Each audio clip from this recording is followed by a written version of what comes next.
ఇవన్నిటినీ ఏదైతే తప్పుదో పట్టించి మా మాటల్ని వక్రీకరించి మీరు చేసిన తప్పుల్ని మా నెత్తిపైన రుద్దే ప్రయత్నం చేసి ఒకవైపేమో గ్రూప్ 2 నోటిఫికేషన్ లో పోస్టులు పెంచకుండా నోటిఫికేషన్ ఇచ్చిర్రని చెప్పి మాట్లాడుతూ గ్రూప్ 2 విషయంలో డిఎస్సి విషయంలో ఏమో పోస్టులు పెంచినా కూడా పోస్ట్ పోన్ చేయమని చెప్పి చెప్తారు. 100% స్టూడెంట్స్ కి ఇబ్బంది జరగట్లేదని నేను చెప్తలే. కాకపోతే ఏదైతే సంబంధించి సుమారు 2,60,000 పైచిలకు మంది ఈరోజు డిఎస్సి రాయడానికి సిద్ధంగా ఉన్నారు. అందులో కొత్తగా క్వాలిఫై అయిన కొంతమంది టెట్ స్టూడెంట్స్ కి సమయము దొరకట్లేదన్న మాట వాస్తవం అయినప్పటికీ చాలా స్పష్టంగా ఆ రోజు టెట్ నిర్వహించే సమయంలోనే మాట్లాడుతూ డిఎస్సి ఏదైతే సంబంధించి జూలై ఆగస్టు మంత్ లో ఉండే అవకాశం ఉంటది, టెట్ పెట్టినా కూడా చాలా స్పష్టంగా ఆ రోజు చెప్పడం జరిగింది. ఆ రోజు టెట్ నిర్వహణకు కూడా పెద్దలు జీవన్ రెడ్డి గారు అందరూ ప్రెస్ మీట్ పెట్టి మాట్లాడి టెట్ నిర్వహిస్తే మనకు జరిగే నష్టం ఏముంది, ఒక 3 నెలలు 2 నెలలు డిఎస్సిని వాయిదా వేసుకున్నాము, టెట్ని నిర్వహిస్తామంటే ఇప్పుడు ఎవరైతే డిఎస్సి సోదరులు ఈ రోజు ఇబ్బంది పడుతున్నారో ఆ రోజు టెట్ నిర్వహించినప్పుడు మీకు ఏదైతే ఈ రోజు ఎలిజిబిలిటీ కల్పించింది కూడా ఇదే కాంగ్రెస్ ప్రభుత్వం. ఒక్కసారి మా సోదరులు కూడా ఆలోచించాలని చెప్పి వారికి విజ్ఞప్తి చేస్తున్నా. 100% ఇది మీ ప్రభుత్వం, మీకోసం ఏర్పడ్డ ప్రభుత్వం. మీ ప్రతి సమస్యని పరిష్కరించడానికి మేము సిద్ధంగా ఉన్నాము. అందుకే అంత స్పష్టతతోటి ఎగ్జామ్స్ పైన 100% క్లారిటీ తోటి కొన్ని విషయాలు మనకి నచ్చనివి మనం మాట్లాడినప్పుడు మనకు కోపం వస్తుంది. ఎందుకంటే మనం అనుకున్నది ఒకటి ఉన్నప్పుడు అది కాదు అని చెప్పినప్పుడు కోపం వస్తుంది. అయినా సరే మీకు స్పష్టత ఇవ్వాలి. ఇది బాధ్యతతోటి పనిచేసే ప్రభుత్వము, బాధ్యత గల ప్రభుత్వము. గత ప్రభుత్వం లెక్క చిత్తశుద్ధి లేకుండా నిరుద్యోగుల జీవితాలతోటి చెలగాటమాడే ప్రభుత్వము కాదు. కాబట్టి కుండ బద్దలు కొట్టినట్టు మా కాంగ్రెస్ పార్టీ నాయకులు జరిగేది జరగబోయేది మీరు చదువుకుంటున్న ఒక ఉద్దేశంతో స్పష్టతతోటి మాట్లాడుతున్నాం తప్ప మీ పైన మాకు కోపం లేదు.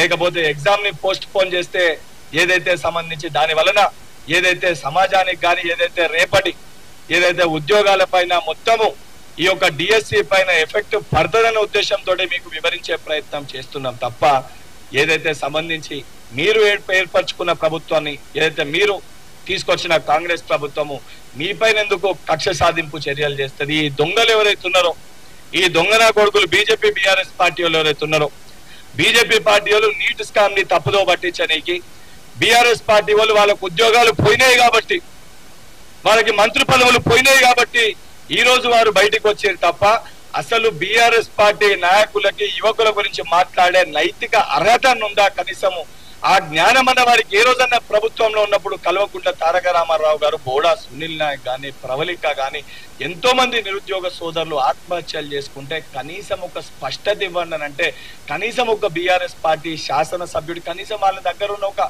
చిన్న కార్యకర్త ప్రెస్ మీట్ పెట్టి ఏదైతే భరోసా కల్పించే ప్రయత్నం చేసిర్రా? ప్రయత్నం చేయని వ్యక్తులు ఈ రోజు బయటకు వచ్చి 5,000 డిఎస్సి నోటిఫికేషన్ ఇచ్చిన వాళ్ళు ఈ రోజు 11,000 తోటి డిఎస్సిని ఇస్తే దాన్ని వాళ్ళు క్వశ్చన్ చేస్తారు. ఇక్కడనే వారి ఆలోచన విధానాన్ని దయచేసి మీరు అర్థం చేసుకోవాలని చెప్పి మీకు విజ్ఞప్తి చేస్తూ 100% ఏదైతే ఇబ్బంది పడుతున్న ప్రతి ఒక్క స్టూడెంట్ కి మీ సమస్యల్ని తప్పనిసరిగా ప్రభుత్వం ప్రతి ఒక్కటి కూడా ఏదైతే లీగల్ గా ఇబ్బంది కాకుండా, రేపటి జాబ్ క్యాలెండర్ కి ఇబ్బంది కాకుండా, రేపటి తరానికి ఇబ్బంది కాకుండా, ప్రతిరోజు మనం ఎగ్జామ్స్ ఎప్పుడు వస్తాయి, ఎగ్జామ్ నోటిఫికేషన్ ఎప్పుడు వస్తుంది అని చెప్పి అయోమయానికి లోను కాకుండా ఒక సంపూర్ణ స్పష్టతతోటి బాధ్యత గల నిర్ణయాలు తీసుకుంటూ మీకు అందుబాటులో ఉంటూ ప్రతి సమస్యని పరిష్కరించడానికి ఈ ప్రభుత్వము సిద్ధంగా ఉంది.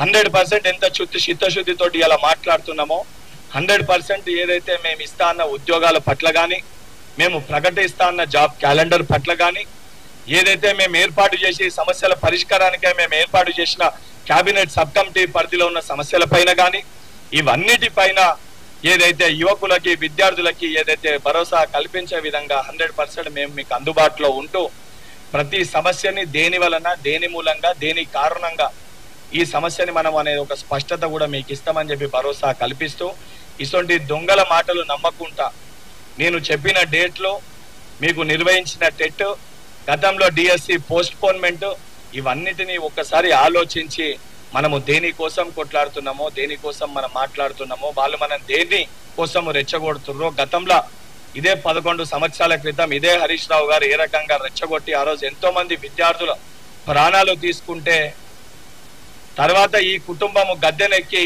ఆ విద్యార్థులనే వాళ్ళు మర్చిపోయారు.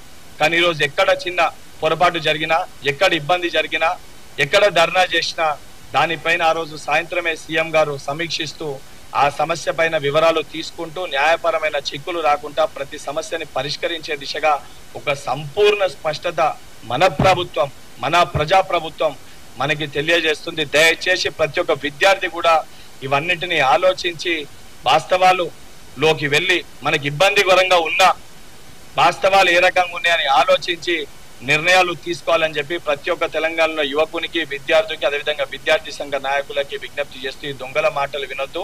నిజంగా కల్వకుంట్ల తారక రామారావు, హరీష్ రావు గారు మీకు చిత్తశుద్ధి ఉంటే 10 ఏళ్లలో మీరు ఏం చెప్పిర్రో ముందు దానిపైన చర్చ పెట్టండి. అసెంబ్లీ సెషన్ ఉంటది, మండలి అవుతుంది. మీ చెల్లెని మండలికి వచ్చి బయటికి వస్తే మండలికి వచ్చి చర్చ పెట్టమని మీరు అసెంబ్లీలో చర్చ పెట్టుర్రి. 100% ప్రజాక్షేత్రంలో ప్రజాస్వామ్యబద్ధంగా మీరు అడిగిన ప్రశ్నలకి సమాధానం చెప్పడానికి ప్రభుత్వం సిద్ధంగా ఉంది. మీరు చేసిన లోపాట్లను కూడా 100% బయట పెడతామని చెప్పి బీఆర్ఎస్ బీజేపీ పార్టీ వాళ్ళని హెచ్చరిస్తూ మా నిరుద్యోగ సోదరులకి వాస్తవాల్లోకి వెళ్ళి ఆలోచించాలని చెప్పి విజ్ఞప్తి చేస్తున్నాం.